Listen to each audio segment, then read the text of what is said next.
SK officials, mababa ang partisipasyon sa barangay ayon kay DILG Secretary Remulla. SK officials po ang tinutukoy ni DILG Secretary John Vic Remulla sa kanyang pahayag tungkol sa mababang partisipasyon sa mga barangay. Ayon po kay Remulla, ito ang isa sa mga dahilan kung bakit iminungkahi niyang buwagin ang Sangguniang Kabataan o SK. Sinabi ng kalihim na maraming halal na SK officials umano ang hindi na aktibo matapos ang 1 o 2 taon sa kanilang termino. Anya, nasa 50% o 50% ng mga opisyal ang hindi na gumaganap sa kanilang tungkulin sa unang taon pa lamang. Samantala, umaabot umano sa 70% naman ang hindi na nagpakita o nagpapakita pagdating ng ikalawang taon. Ipinaliwanag po ni Remulla ang ilang dahilan kung bakit nagiging hindi aktibo ang ilang SK officials. Kabilang na nga po dito ang pag-aasawa, paglipat ng tirahan at pagiging abala sa pag-aaral.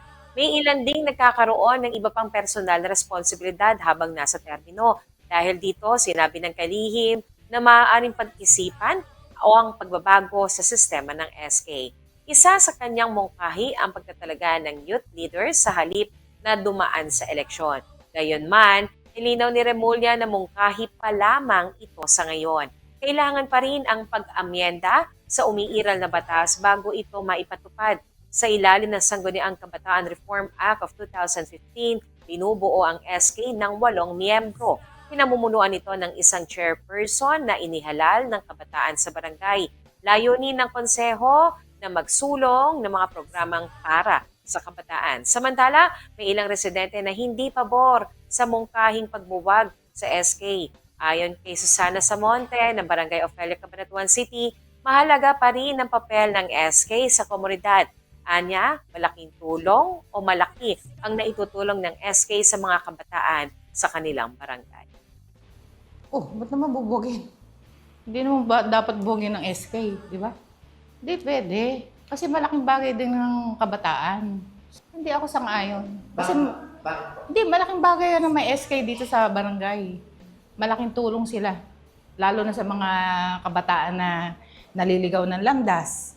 May mga counselors na tumutulong sa mga kabataan, di ba? Kaya hindi pwedeng buwagin anak ng SK. Bukod po dito, aktibo rin ng SK sa pamamahagi ng school supplies sa mga estudyante. Nakikilahok din ng mga kabataan sa pagpapanatili ng kalinisan ng barangay. Pinapalakas din ng SK ang mga sports activities sa komunidad. Mahalaga ang mga programang ito upang hindi maligaw umano ng landas ang mga kabataan. Kung ano naman po yung mapag-usapan sa naging sesyon ng SK, naipo-provide naman po o napagkakaisahan naman po ng Sangguniang Kabataan ng Villa Ofelia para po maipatupad. Nung paliga po, then yung nagpalinis po ng kanal dyan sa may Cadena de Amor Street, tapos migay na din po kami ng school supplies.